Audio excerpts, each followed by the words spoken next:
Bienvenue sur cette vidéo vous présentant QDA Miner. Étape par étape, tout ce que vous avez besoin de faire est ici dans cette vidéo. Sachez que QDA Miner est installé au collège dans les locaux du B4420 et B4417 en plus de vos locaux que vous utilisez habituellement pour le cours de recherche qualitative. Alors, QDA Miner, petite présentation rapide, sachez qu'il appartient à la compagnie Provalis, qui, elle, est basée ici, chez nous, à Montréal. Donc, c'est un produit local qu'on est fier d'utiliser et qui est aussi utilisé dans beaucoup d'endroits, dont plusieurs universités. D'abord, première chose à faire, ouvrir ces documents, donc ces verbatims ou ces documents écrits à l'intérieur de QDA Miner. On regarde. Nous voilà dans la page d'accueil de QDA. Si jamais vous ne savez pas comment ouvrir votre logiciel, vous pouvez aller dans votre barre du bas de votre ordinateur, taper ici pour chercher, vous écrivez simplement QDA Miner. S'il est installé sur votre ordinateur, vous devriez le voir apparaître et vous pourrez cliquer dessus.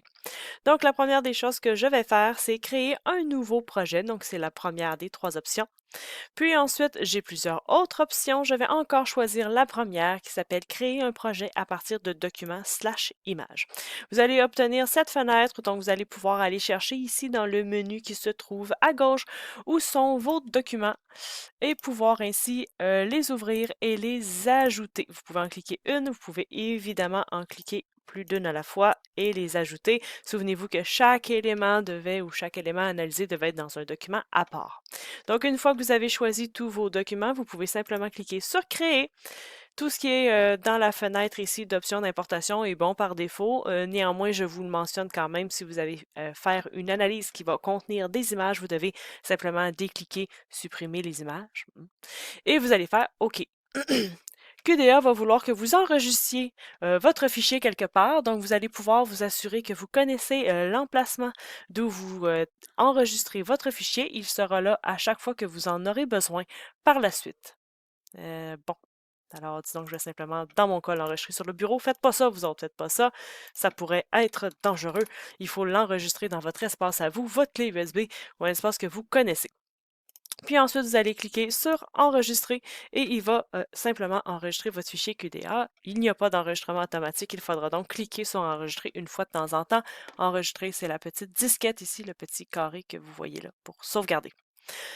Et voilà, nous avons maintenant un fichier QDA qui contient l'ensemble de nos documents à analyser. Voyons maintenant si vous avez besoin d'ajouter des documents, donc des verbatims ou autres, dans un document déjà existant. Donc, vous êtes sur votre document déjà existant, il y a déjà une entrevue d'entrée ou un document, et vous voulez en rajouter d'autres. Voici comment faire. Vous faites le bouton de droite de votre souris avec la souris à l'intérieur de la case K. Et vous allez simplement cliquer sur Ajouter, puis Ajouter document. À partir de là, vous allez vous retrouver dans la fenêtre dans laquelle il y avait les éléments que vous avez sélectionnés. Donc, vous allez pouvoir sélectionner vos nouveaux éléments, cliquer sur Ajouter. Encore la même chose, si jamais vous avez des éléments qui contiennent des images, vous pouvez décliquer et supprimer les images, puis faire OK. Assurez-vous que dans le nom de fichier, c'est bien écrit Fichier, ce qui veut dire que le nom de votre fichier va maintenant être le nom de votre cas. Vous pouvez faire simplement OK et il va venir les ajouter au même document avec chacun leur nom. L'étape suivante est d'ajouter des variables et de remplir la section des variables. On regarde comment faire. Nous revoilà dans QDA. Je suis dans la fenêtre des variables ici, en dessous de la fenêtre de cas, complètement à gauche. Juste en dessous, vous avez la colonne ou la case, je devrais dire, variable. On va aller en ajouter. Les variables, c'est toutes les informations que vous avez sur les éléments que vous avez rentrés là. Bon, dans mon cas, c'est dans les entrevues, ça serait sur les gens que j'ai passés en entrevue. Mais si vous avez des documents autres, ça pourrait être, par exemple, imaginez que vous avez une pile d'articles de journaux, ça pourrait être la date de publication, qui l'a écrit, dans quelle section, dans quel journal, etc. Donc, c'est des informations que vous avez sur le document ou sur la personne et qui ne font pas nécessairement partie du texte qu'on va analyser. Donc, je vais cliquer sur le bouton de droite dans ma fenêtre de variables et je vais cliquer sur Ajouter variable. Je vais obtenir cette fenêtre. Je vais pouvoir écrire le nom de la première variable. Par exemple, ici, c'est des gens qui ont passé en entrevue. Eh bien, je pourrais dire que je connais leur sexe. C'est une donnée que je vais rentrer. Je pourrais écrire un descriptif si jamais le titre est le nom n'est pas très clair, mais dans ce cas-ci, ça va. Puis je vais choisir le type de donnée. Si vous avez ici une donnée qui va se répondre par un mot, comme le sexe, comme la couleur préférée, etc., ça sera nominal ordinal. Si toutefois vous avez une donnée, par exemple date de publication, ça serait plutôt date. Évidemment, pas de date et heure, mais ça aurait pu, si jamais vous avez des éléments plus techniques, par exemple des moments dans un film, vous pourriez avoir aussi numérique, c'est le nombre de ou l'âge, etc. Vous allez choisir numérique. Donc ici, je vais choisir nominal ordinal. Puis dans valeur, je vais aller sur éditer. Et je vais pouvoir, comme une liste d'épicerie, écrire toutes les réponses de ce que j'obtiens. Donc, pas toutes les réponses possibles, juste toutes les réponses que j'ai quelque part dans mes données. Donc, dans mon cas, je n'ai interviewé que des hommes ou que des femmes. Je n'ai pas interviewé de gens s'identifiant ni à un ni à l'autre. Donc, j'ai pas besoin d'aller écrire d'autres options. Je vais simplement faire OK et je vais pouvoir ensuite cliquer ici sur la petite main sur Ajouter. Elle va apparaître en bas. Je pourrais aussi avoir l'âge de mes répondants. Je ne donne pas de descriptif. Cette fois-ci, je vais aller sur numérique. C'est des nombres entiers, il n'y a pas de virgule, et je vais ajouter. Et je vais continuer ainsi de suite jusqu'à temps que toutes les informations techniques que j'ai sur chacun de mes documents ou chacune de mes personnes soient ajoutées ici. Puis je vais simplement cliquer sur Créer et elles vont apparaître ici dans ma case Variable.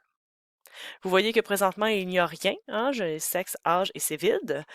Mais je vais aller les remplir. Donc, je suis dans le cas, dans entrevue 1, je connais mon entrevue 1, je vais pouvoir inscrire les réponses assorties à cette personne. Donc, ici, il s'agissait d'un homme de 65 ans au moment où il m'a parlé. Je vais faire la même chose pour l'entrevue 2. L'entrevue 2, c'était une femme et celle-ci avait 45 ans au moment de l'entrevue. Et je peux continuer, je peux continuer, je peux continuer. Maintenant, quand je passe d'un document à l'autre, les informations restent écrites. Ils suivent finalement les entrevues ou les documents. Nous voilà rendus à l'étape 3, créer des codes et bien entendu, remplir cette section. De retour dans QDA, cette fois dans la fenêtre de code, sous la fenêtre de variables qu'on a vue tout à l'heure, on va venir ajouter nos codes. Donc nos codes, c'est tous les boîtes qu'on va vouloir analyser plus tard. On les remplit à peu près de la même façon que les variables, c'est-à-dire que je fais le bouton de droite dans la case de code et je fais ajouter code. Maintenant, je vais pouvoir ajouter le nom du code, donc le nom de la boîte que je vais analyser, et la grande catégorie de laquelle elle fait partie. Dans plusieurs cas, vous allez ressortir votre schéma conceptuel. Dans d'autres cas, vous allez partir des codes que vous avez déjà établis et validés avec votre enseignant. Dans mon exemple ici, j'ai demandé aux gens leurs plus beaux souvenirs d'enfance et je voulais voir comment allait ressortir la famille là-dedans. Donc, je pourrais facilement dire, je veux savoir tout ce qui a été dit à propos du père et ça fait partie de la catégorie famille. Je vais ajouter. Donc, pour ajouter, je peux cliquer sur le bouton ajouter ou peser sur Enter sur mon clavier, ça revient au même. Vous allez voir ce qui va se passer. Donc, il va mettre la grande catégorie famille dans laquelle il y a père. Dans cette catégorie, je pourrais évidemment mettre la mère, mettre les sœurs et frères, les cousins, les cousines, je peux rajouter tout ce que j'ai besoin de rajouter et que je voudrais savoir. Évidemment, il n'y aura pas une seule grande famille, il risque d'en avoir plusieurs. Peut-être que je vais aussi voir ici les sentiments qui ont été exprimés par les gens. J'aimerais voir les moments de joie, de tristesse, de peur, etc., etc., etc. S'il y a d'autres choses, je crée d'autres catégories et je continue. Une fois que j'ai pas mal terminé, je vais cliquer sur Fermer et je vais obtenir ces codes-là. Ici, je les ai tous laissés de la même couleur. Même couleur, je vous explique. Ici, il y avait couleur. J'en ai pas fait de cas. Vous pourriez décider de mettre des couleurs différentes, mais pour vrai, c'est plutôt superficiel. On n'en a pas tellement besoin. Je vous montre quand même ce que ça donne. Donc, pour utiliser maintenant les codes pour pouvoir mettre des bouts de mon texte dans ces boîtes-là. Je dois lire le texte que j'ai sous les yeux et lorsque j'ai un élément, une phrase ou un ensemble de phrases qui va dans une de ces boîtes, je dois le coder. Donc, c'est là qu'on fait le codage. Donc, par exemple, bon, ici, j'ai parlé du père. Dans cet extrait, j'aurai pas grand-chose sur le père. En fait, j'ai pas grand-chose, point, parce que c'est un très court texte. Mais, par exemple, ici, j'ai mon père travaillait encore à l'usine. Dans ce temps-là, c'est cette phrase, et cette phrase seulement. Donc, si j'ai pas besoin des autres phrases autour, je veux la mettre dans père. Je vais pouvoir simplement cliquer. Hop là. Je vais pouvoir sélectionner la phrase et simplement cliquer ou double-cliquer sur père. Ce qui va arriver, c'est qu'il va y avoir un petit crochet ici qui va dire père. Je continue, mon frère devait avoir 10-11 ans, on était jeunes. Je prends tout ça et je le mets dans frère-sœur. Voyez ici, il arrive un peu un par-dessus l'autre et de la même couleur. Si visuellement ça vous agace parce que ça va devenir un peu plein, vous auriez pu changer les couleurs pour bien voir que lorsque vous avez cliqué, ça l'a bien envoyé à la bonne place. Mais c'est tout ce que ça sert, la couleur. Donc, vous allez sélectionner l'ensemble des éléments à mettre là-dedans. Évidemment, si en cours de route, vous réalisez qu'il y a des éléments que vous n'avez pas, donc par exemple, ici, je pourrais vouloir plutôt les éléments de contexte, les lieux, les années où ça s'est passé, puis ce qu'il y avait, les saisons, etc. Je rajouterais des catégories comme on a vu tout à l'heure. Il n'y a pas de problème tant et aussi longtemps que toute l'équipe a exactement les mêmes codes et que ces codes sont écrits de la même façon. Une fois que vous avez fait le premier document, vous passez au deuxième et vous recommencez le processus, et ainsi de suite jusqu'à temps que vous ayez codé l'ensemble des documents qui sont dans votre fichier. Voilà! Dernière étape, mais non la moindre, il faut maintenant extraire les données en Excel. Oui, oui, on est déjà rendu là. Alors, pour extraire nos données, on va aller simplement dans Recherche ici en haut, puis vous allez choisir Recherche de codage, donc dans les choix vers le bas. Vous cliquez là-dessus, vous avez une fenêtre qui va apparaître. Vous allez entrer dans la ligne de code. Vous allez sélectionner la totalité de vos codes parce qu'en finalement, on les veut tous. Et on va aussi ajouter les variables. On va aussi toutes les choisir parce qu'on veut vraiment tout sortir vers Excel.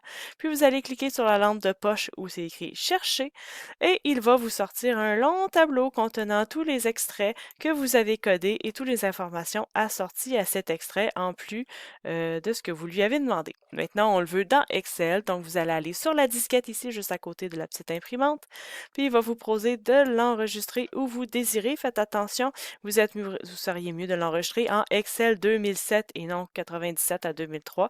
Donc, on change le format, on l'appelle comme vous voulez, puis on clique sur Enregistrer. Voulez-vous ouvrir le fichier? Ben oui, on va tout de suite aller vérifier que tout s'est bien fait comme il faut. Donc, vous devriez avoir un fichier Excel qui va contenir la totalité des informations. De là, vous allez pouvoir ajouter les documents de vos collègues, en faire un tableau utilisable et commencer votre analyse. Bon travail!